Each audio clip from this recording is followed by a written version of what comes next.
Capítulo 3. Escolha da verdadeira devoção à Santíssima Virgem.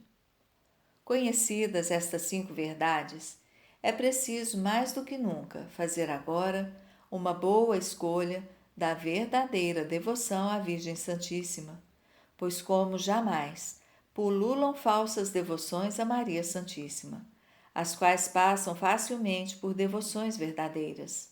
O demônio, como um moedeiro falso e um enganador fino e experimentado, tem já enganado e perdido inúmeras almas, inculcando uma falsa devoção à Santíssima Virgem. E todos os dias vale-se de sua experiência diabólica para lançar outras mais à eterna condenação, divertindo-as e acalentando-as no pecado, sob o pretexto de algumas orações mal recitadas e de algumas práticas exteriores que lhes inspira. Como um moedeiro falso só falsifica, ordinariamente, moedas de ouro e prata, raras vezes imitando outros metais que não compensam o trabalho, do mesmo modo, o espírito maligno não se detém em falsificar outras devoções que não sejam as de Jesus e de Maria, a Santa Comunhão e a Virgem Santíssima, porque são estas como o ouro e a prata entre os metais. É, portanto, de grande importância conhecer primeiramente as falsas devoções à Santíssima Virgem para evitá-las e a verdadeira para abraçá-la. Segundo, entre tantas práticas diferentes da verdadeira devoção à Virgem Santíssima, distinguir a mais perfeita, a mais agradável a Maria Santíssima, a que mais glória dá a Deus, a mais santificante para nós, para esta nos apegarmos. Artigo 1º. Os sinais da falsa e da verdadeira devoção à Santíssima Virgem. Parágrafo 1º. Os falsos devotos e as falsas devoções à Santíssima Virgem. Conheço 7 espécies de falsos devotos e falsas devoções à Santíssima Virgem. Primeiro, os devotos críticos. Segundo, os devotos escrupulosos. Terceiro, os devotos exteriores. Quarto, os devotos presunçosos. Quinto, os devotos inconstantes. Sexto, os devotos hipócritas. E sétimo, os devotos interesseiros. Primeiro, os devotos críticos. Os devotos críticos são, em geral, sábios orgulhosos, espíritos fortes e presumidos, que têm no fundo uma certa devoção à Santíssima Virgem, mas que vivem criticando as práticas de devoção que a gente simples tributa de boa fé e santamente a esta boa mãe, pelo fato de estas devoções não agradarem à sua culta fantasia.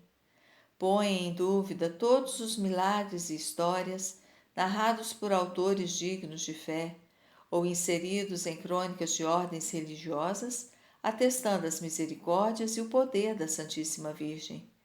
Repugna-lhes ver pessoas simples e humildes, ajoelhadas diante de um altar ou de uma imagem da Virgem, às vezes no recanto de uma rua, rezando a Deus. Chegam a acusá-las de idolatria, como se estivessem adorando a pedra ou a madeira. Dizem que, de sua parte, não apreciam essas devoções exteriores e que seu espírito não é tão fraco que vá dar fé a tantos contos e historietas que se atribuem à Santíssima Virgem.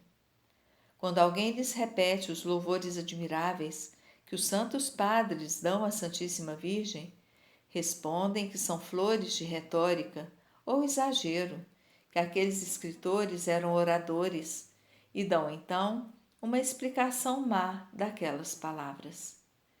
Esta espécie de falsos devotos e orgulhosos e mundanos é muito para temer, e eles causam um mal infinito à devoção à Santíssima Virgem, dela afastando eficazmente o povo, sob pretexto de destruir-lhe os abusos. Segundo, os devotos escrupulosos.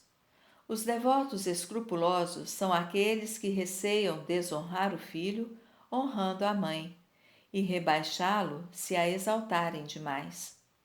Não podem suportar que se repitam à Santíssima Virgem aqueles louvores justíssimos que lhe teceram os santos padres.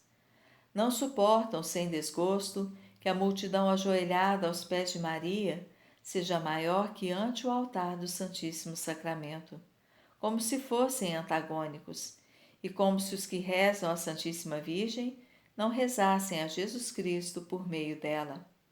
Não querem que se fale tão frequentemente da Santíssima Virgem, nem que se recorra tantas vezes a ela. Algumas frases eles a repetem a cada momento. Para que tantos terços, tantas confrarias e devoções exteriores à Santíssima Virgem? Vai nisso muito de ignorância, é fazer da religião uma palhaçada. Falai-me sim dos que são devotos de Jesus Cristo, e eles o nomeiam muitas vezes sem se descobrir, digo entre parênteses. Cumpre recorrer a Jesus Cristo, pois é Ele o nosso único medianeiro. É preciso pregar Jesus Cristo. Isto sim que é sólido. Em certo sentido, é verdade o que eles dizem, mas pela aplicação que lhe dão, é bem perigoso e constitui uma cilada sutil do maligno, sob o pretexto de um bem muito maior, pois nunca se há de honrar mais a Jesus Cristo do que honrando a Santíssima Virgem, desde que a honra que se presta a Maria não tem outro fim que honrar mais perfeitamente a Jesus Cristo, e que só se vai a ela como ao caminho para atingir o termo, que é Jesus Cristo. A Santa Igreja, como o Espírito Santo, bendiz primeiro a Santíssima Virgem e depois Jesus Cristo. Bendita és tu entre as mulheres, e bendito é o fruto do teu ventre, Jesus. Não porque a Santíssima Virgem seja mais ou igual a Jesus Cristo. Seria uma heresia intolerável, mas porque, para mais perfeitamente bendizer Jesus Cristo, cumpre bendizer antes a Maria. Digamos, portanto, com todos os verdadeiros devotos de Maria, contra seus falsos e escrupulosos devotos. Ó Maria, bendita sois vós entre todas as mulheres, e bendito é o fruto do vosso ventre, Jesus. Quarto, os devotos presunçosos.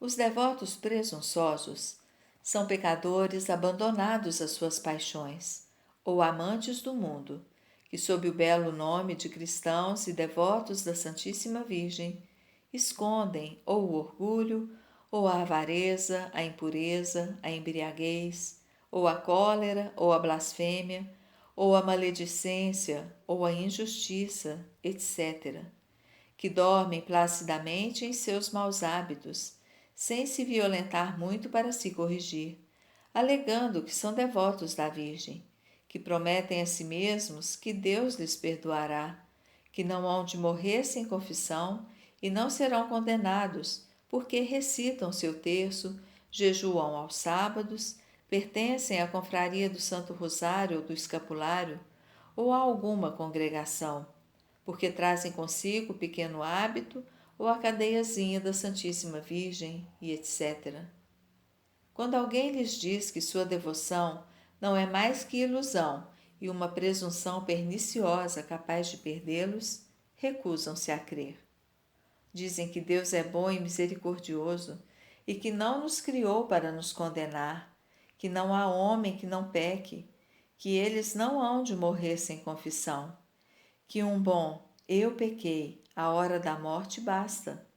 De mais a mais, que eles são devotos da Santíssima Virgem, cujo escapulário usam e em cuja honra dizem todos os dias, irrepreensivelmente e sem vaidade, isto é, com fidelidade e humildade, 7 Pai Nossos e 7 Ave-Marias, que recitam mesmo, uma vez ou outra, o terço e o ofício da Santíssima Virgem, que jejuam, etc.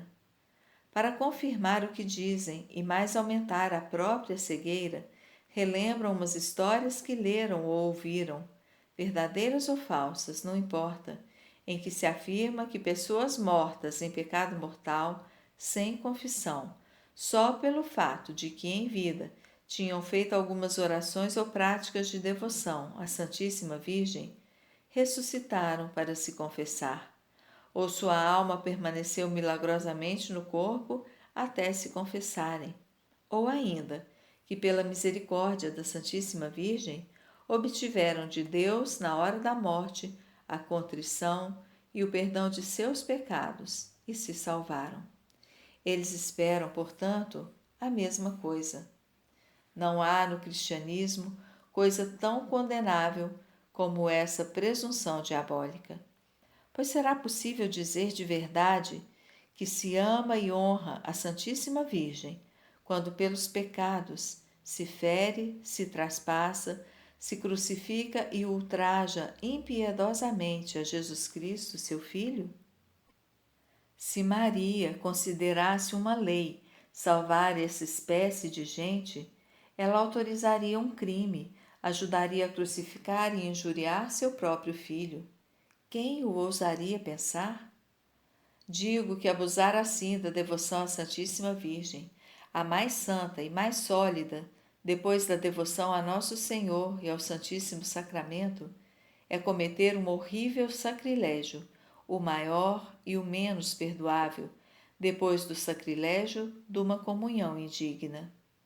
Confesso que para ser alguém verdadeiramente devoto da Santíssima Virgem, não é absolutamente necessário ser santo ao ponto de evitar todo pecado, conquanto seja este o ideal.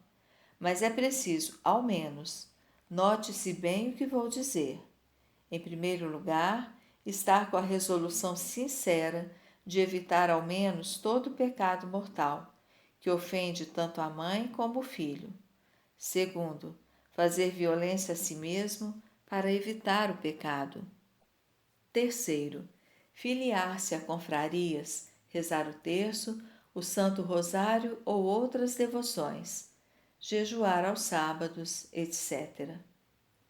Isto é maravilhosamente útil à conversão de um pecador, mesmo empedernido, e se meu leitor estiver nestas condições, como que tenha já um pé no abismo, eu lhe aconselho, contanto, porém, que só pratique estas boas obras na intenção de, pela intercessão da Santíssima Virgem, obter de Deus a graça da contrição e do perdão dos pecados, e de vencer seus maus hábitos, e não para continuar calmamente no estado de pecado, a despeito dos remorsos de consciência, do exemplo de Jesus Cristo e dos santos e das máximas do Santo Evangelho. Quinto, os devotos inconstantes. Devotos inconstantes são aqueles que são devotos da Santíssima Virgem periodicamente, por intervalos e por capricho. Hoje são fervorosos, amanhã tíbios. Agora mostram-se prontos a tudo empreender em serviço de Maria, e logo após já não parecem os mesmos. Abraçam logo todas as devoções à Santíssima Virgem, ingressam em todas as suas confrarias e em pouco tempo já nem observam as regras com fidelidade. Mudam como a lua, e Maria os esmaga sob seus pés como faz ao crescente, pois eles são volúveis e indignos de ser contados entre os servidores desta Virgem fiel, que tem a fidelidade e a constância por herança. Vale mais não se sobrecarregar de tantas orações e práticas de devoção, e fazer poucas com amor e fidelidade, a despeito do mundo, do demônio e da carne. Sexto, os devotos hipócritas. Há também falsos devotos da Santíssima Virgem, os devotos hipócritas, que cobrem seus pecados e maus hábitos com o manto desta Virgem fiel, a fim de passarem aos olhos do mundo por aquilo que não são. Sétimo, os devotos interesseiros. Há ainda os devotos interesseiros, que só recorrem à Santíssima Virgem para ganhar algum processo, para evitar algum perigo, para se curar de alguma doença ou em qualquer necessidade desse gênero, sem o que a esqueceriam. Uns e outros são falsos devotos que não têm aceitação diante de Deus e de sua Mãe Santíssima. Cuidemos, portanto, de não pertencer ao número dos devotos críticos que em coisa alguma creem e de tudo criticam, dos devotos escrupulosos que receiam ser demasiadamente devotos da Santíssima Virgem por respeito a Jesus Cristo, dos devotos exteriores que fazem consistir toda a sua devoção em práticas exteriores, dos devotos presunçosos que, sob o pretexto de uma falsa devoção, continuam marasmados em seus pecados, dos devotos inconstantes que, por leviandade, variam suas práticas de devoção ou as abandonam completamente à menor tentação, dos devotos hipócritas que se metem em confrarias e ostentam as insígnias da Santíssima Virgem a fim de passar por bons, e, enfim, dos devotos interesseiros que só recorrem à Santíssima Virgem para se livrarem dos males do corpo ou obter bens temporais. Que bom que você chegou até aqui. Inscreva-se no canal, compartilhe com seus amigos e muito obrigada por evangelizar comigo.